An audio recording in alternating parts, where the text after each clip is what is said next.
నమస్తే రమగారు. నమస్తే జయ. రమగారు, కొంతమంది సహాయం ఎవరైతే చేస్తారో సహాయాన్ని తీసుకుంటారు, వీళ్ళు లాభపడతారు. కానీ వాళ్ళకే ప్రమాదానికి గురి చేస్తూ ఉంటారండి. ఇలాంటి నీతి కథలు మనం చాలా వింటూ ఉంటాం. అవును, పిల్లలకి చెప్తూ ఉంటాం, ఎవరైనా మనకి సహాయం చేస్తే జన్మలో మర్చిపోకూడదు. అదే ఆ సహాయాన్ని మనం ఏ పరిస్థితుల్లో ఉన్నా, ఎక్కడున్నా నీకు సహాయం చేసిన వాడిని మాత్రం గుర్తుంచుకోవాలి. ఇలాంటి నీతి కథ ఏదన్నా చెప్పండి రమగారు. చెప్దాం. కృతజ్ఞత చాలా చెడ్డది జయ. నరకంలో కూడా దానికి పెద్ద శిక్షలు ఉంటాయి. ఎన్నిసార్లు కుక్కల్లాగా పుడతారట వాళ్ళు కృతజ్ఞులు. ఆహాహా. ఆ, అంటే మనకు సహాయం చేసిన వాళ్ళకి కనుక మనం ఏదన్నా ఇబ్బంది కలిగితే నీకు సహాయం చేసిన వాడి పేరు చెప్పకపోయినా పర్వాలేదు, వాళ్ళు సహాయం చేశారు అని కొంతమంది చెప్పుకుంటారు, కొంతమంది చెప్పకపోయినా పర్వాలేదు. కానీ నీకు సహాయం చేసిన వాడి పట్ల ద్రోహం తలపెట్టావా నువ్వు, అంతే. ఇక అంతే కదా. చెప్పరాని నరకాలు వస్తాయి వాళ్ళకి. కొన్ని వందల జన్మలు కుక్కలుగాను, నక్కలుగాను, పిల్లులుగాను, పందికొక్కులుగాను అలా పుడతారు. మంచిది కాదు అది. నేను చెప్తాగా, నీకు హెల్ప్ చేశారు, వదిలేపోని, నీకు కుదరకపోతే చెడు మాత్రం చేయకూడదు. వాళ్ళ గురించి నువ్వు చెడుగా మాట్లాడకూడదు, చెడు చెప్పకూడదు, చెడు చేయకూడదు, వాళ్ళకి ఏవి ద్రోహం తలపెట్టకూడదు. మహాభారతంలో కొన్ని కథలు చెప్పుకున్నాం మనం. నాడీ జంఘుడి కథ ఒకటి దీనికి ఉదాహరణగా చెప్తారు. పూర్వమట ఒక గ్రామంలో ఒక బ్రాహ్మణ యువకుడు ఉండేవాడు. అమ్మ నాన్న వాళ్ళు ఏదో వైదిక విద్యలో ఉన్నారు, కానీ ఇతను అట్లా ఏం నేర్చుకోలే. ఆటకాయితనంగా తిరిగేవాడు. లేక పుట్టిన పిల్లల్ని గారాబం చేస్తారు పెద్దవాళ్ళు, మంచి మాటలు చెప్పలేకపోతారు, స్వధర్మ నిధనని చెప్పి నేర్పించలేకపోతారు, ధర్మాన్ని వదిలేశాడు అతను. వాళ్ళతో కలిసి తిరిగేవాడు. మెల్లిగా అతనికి మాంసాహారము అన్నీ అలవాటైనవి. ఏదేదో తిరిగేవాడు, వ్యాపారాల మీద వాటి మీద. వాళ్ళు ఎవరో వ్యాపారాలు చేస్తుంటే ఎక్కడెక్కడికో వెళ్ళేవాడు. మోసాలు, ద్రోహాలు, చిన్న దొంగతనాలకి పాల్పడి మొత్తానికి వాడు ఏమిటంటే కులభ్రష్టుడైపోయాడు. వాడి వాళ్ళతో ఏ సంబంధము లేదు. వాడు ఏ ఊళ్ళో తిరుగుతూ ఎక్కడికో వెళ్ళిపోయాడు. అయితే ఏమైంది, ఒక వ్యాపార నిమిత్తం కొంతమంది స్నేహితులు వెళ్తుంటే వాళ్లతో పాటు అతను ఒక పడవ ప్రయాణం చేసి వెళ్ళాడు. ఆ పడవ పగిలిపోయింది. అందరూ ఎవరి దారిని వాళ్ళు కొట్టుకుపోయారు నీళ్ళకి. ఇతను ఒక ప్రాంతానికి చేరాడు. అప్పటికి 3-4 రోజులుగా ఈ నదిలో, సముద్రంలో కొట్టుకుపోయి ఆహారం లేదు, చాలా దుర్భరమైన పరిస్థితిలో ఉన్నాడు. ఇతను వెళ్ళిన ప్రాంతంలో దీని మీద ఏమంటారు, ఒక చిన్న ద్వీపం లాంటి దాని మీద పెద్ద వటవృక్షం ఉందట, చాలా పెద్దది.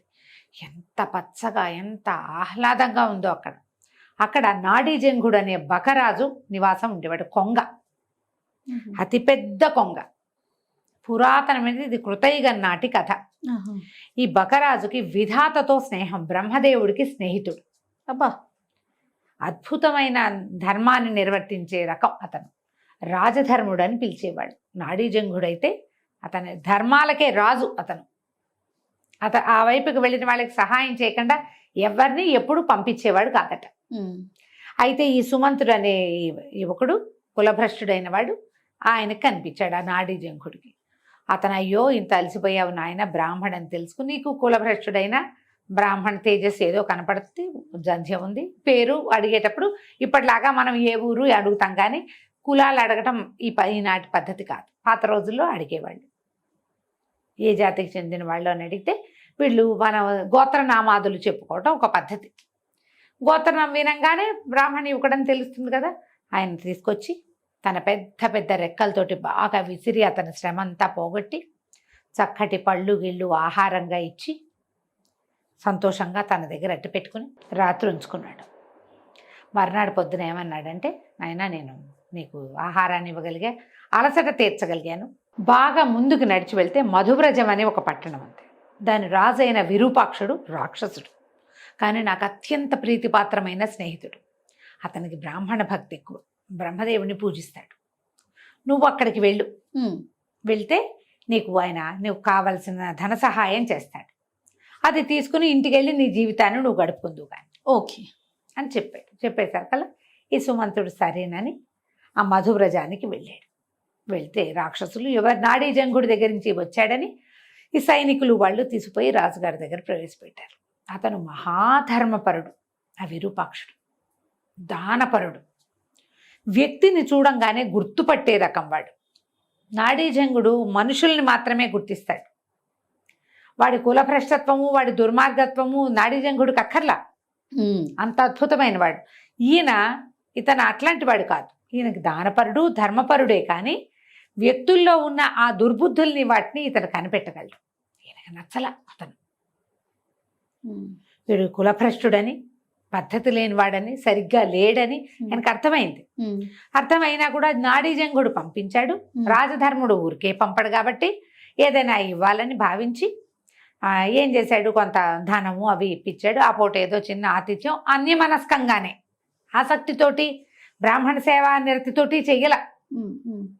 ఆయన పంపాడు, ఇతను ఒకడు వచ్చాడు ఇవ్వాలి అన్నట్టుగా ఏదో మోయగలిగినంత, అంటే అలా అనకూడదు, మోయలేనంత ధనరాశులు ఇచ్చి సాగనంపాడు. సాగనంపితే ఈ మధువ్రజం నుంచి మళ్ళీ ఇతను స్వగ్రామానికి వెళ్ళాలంటే నాడీజంగుడు ఉన్న ఆ మర్రి చెట్టు దగ్గరికే రావాలి. అక్కడికి వచ్చాడు. వస్తే అక్కడ వాళ్ళు ఏదో ఆహారం అది శుభ్రంగా తిన్నాడు. వచ్చాడు. ఇక్కడికి వచ్చిన తర్వాత ఈయన కూడా నాడీజంగుడు కూడా అతన్ని ఆదరించాడు. ఈ రాత్రికి నిద్ర చేసి రేపు వెళ్ళొచ్చు. ఇతను ఏమనుకున్నాడు, ఇక్కడి నుంచి నేను ప్రయాణం ఏ విధంగా చేసినా నా 5-6 రోజులు పడుతుంది. ఆహారం దొరుకుతుందో దొరకదో.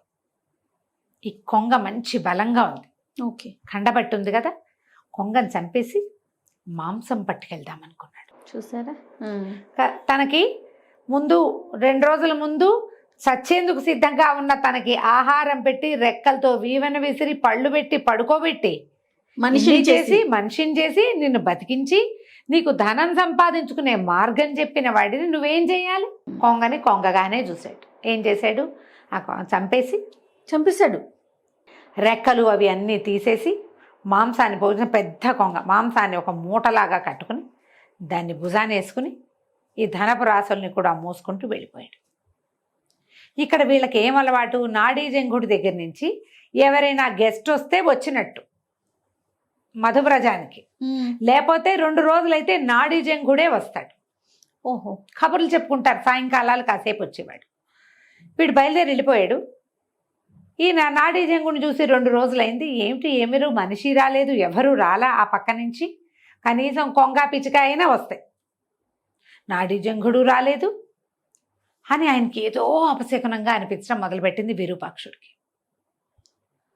కొంతమంది చారుల్ని పంపించాడు. భటుల్ని, నాడీజంగుడి కుశలం కనుక్కురండి, ఇక్కడి నుంచి అక్కడి నుంచి రోజు కబుర్లు వస్తూనే ఉంటాయి. ఏమీ రాబోయేసరికి ఆయనకు అనుమానం వచ్చింది. భటులు వచ్చేసరికల్లా వటవృక్షం బోసిపోయింది, రెక్కలు అవి తెగి కనపడుతున్నాయి, అక్కడ ఇక్కడ ఈకలు కనపడుతున్నాయి, నెత్తురుంది. వాళ్ళు పరిగెత్తుకుంటూ వెళ్ళి చెప్పేసరికల్లా ఈయనకి ఏమనుమానం వచ్చింది, దుర్మార్గుడైన కపట బ్రాహ్మడు ఒకడు వచ్చాడు, కులభ్రష్టుడు, వాడే ఈ పని ఏదో చేసుంటాడని ఆయన ఆ మేఘాల మీద పరిగెత్తుకొచ్చాడు. వస్తే ఏముంది, రెక్కలు, కాళ్ళు, ముక్కు కనపడ్డాయి. పరమ దుఃఖంతో అయ్యో దుర్మార్గుడికి ఇంట్లో అవకాశం ఇచ్చి ఇట్లా చేసుకున్నాడే అని వాటిని దహనం చేశారు, ఆ కనపడ్డ వాటిని. ఈ బ్రాహ్మడు ఏ దారిని వెళ్ళాడో వాడిని పట్టుకురండి అన్నారు. ఇంతలో బ్రహ్మదేవుడికి ఈ కబురు వెళ్ళింది. స్నేహితుడు కదా, వాళ్ళిద్దరు మాట్లాడుకుంటారు ఎప్పుడు.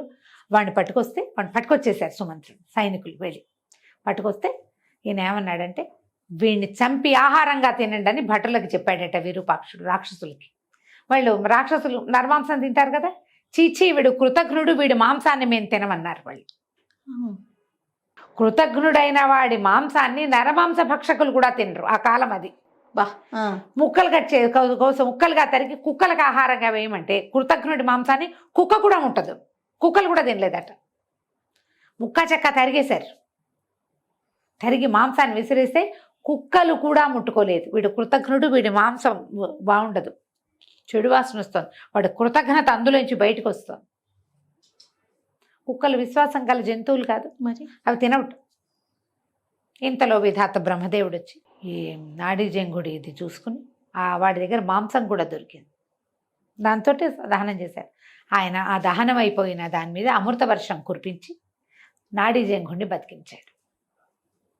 బతికిచ్చేసరికల్లా విరూపాక్షుడు కావలించుకున్నాడు, నేను నిన్నెంతో మిస్ అయ్యాను, నువ్వు కృతజ్ఞుడు, వాడి సంగతి నీకు తెలియక నువ్వు వాడికి ఆశ్రయం ఇచ్చావు, వాడే నిన్ను ఇట్లా చంపేశాడు, ఇంత అన్యాయం జరిగింది, భగవంతుడు ఉన్నాడు కాబట్టి నువ్వు బతుకున్నావు, లేకపోతే నువ్వు ఎట్లా వస్తావు మాకు నీలాంటి వాడిని మేము కోల్పోతాం కదా అని కావలించుకుని చాలా దుఃఖపడ్డాడు.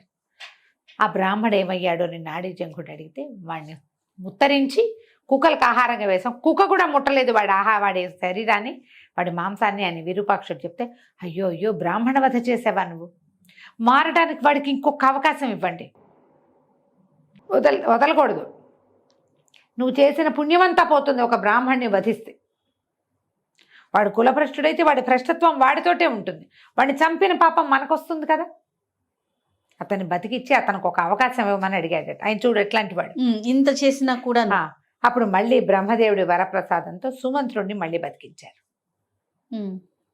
బతికిచ్చి ఈ అపార ధనరాశులు ఇచ్చేసి అతన్ని పంపించేసి, కృతజ్ఞుడు అయితే అంటే ఎవరికైతే కృతజ్ఞత ఉండదో వాడికి ఎలాంటి గతి వస్తుంది అంతే. ఇప్పుడు దీనికి ఈ జీవుడికి ఆయన చెప్పట, ఇంత పని చేసినందుకు వాడి కర్మశేషాన్ని వాడు అనుభవిస్తాడు. రేపు మరణించి వెళ్ళాక వాడంతటి వాడిని మరణించని, చంపిన పాపం నీకెందుకు? ఈ కర్మబంధాన్ని అతను మోసుకోవాల్సిందే. అతను చేసిన చాలా రకాల దుష్కర్మలు, కులభ్రష్టత్వము, స్వధర్మ నిధనం చేయకపోవటము తో పాటు వాటన్నిటితో పాటుగా నాడీ జంగుణ్ణి సంహరించింది, ఆ పాపాన్ని కూడా వాడు మోసుకుంటాడు. కానీ వాడిని చంపిన పాపాన్ని నువ్వు మోయొద్దు అని చెప్పి అతన్ని బతికించి కాలక్రమం ఏ రకంగా అయితే అది అయిపోతుంది అని చెప్పి డబ్బిచ్చి పంపించేశారు. ఇలాంటి కథలు మహాభారతంలో ఎన్ని ఉంటాయో జయ. ఎంత బాగుంది రమ్మగారు కదా, చాలా విశేషమైన కథ. ఎప్పుడూ కూడా మనుషుల బేసిక్ ధర్మం ఏంటంటే కృతజ్ఞత. అది లేకపోతే మనిషి కాదు, అంతే. జీవించి ఉన్నా వేస్టే వాళ్ళు, వ్యర్థం కదా. నేను చెప్పాను, నువ్వు సహాయం చేసిన వాడికి తిరిగా సహాయం చేయలేకపోయినా ఏం పర్వాలేదు. చెడు చెయ్యకు, చెడు అనకు, అంతే. అది పాపం నీ వెంట పడుతుంది. తప్పులు ఎప్పుడు వెంట పడతాయి కదా జయ. 100% అండి. ఎప్పుడు మన నీడ మన వెన్నంటే ఉంటుంది. ఇది కూడా అంతే, నీడలాగా పడిపోతుంది మన వెనకాల. అందుకని ఆ పని మాత్రం చేయి. చాలా బాగుంది రమ్మగారు, అద్భుతంగా ఉంది. నమస్తే అండి. నమస్తే జయ. సుమన్ టీవీలో మీ పర్సనల్ అండ్ బిజినెస్ ప్రమోషన్స్ కోసం కింది నెంబర్కి కాంటాక్ట్ చేయండి.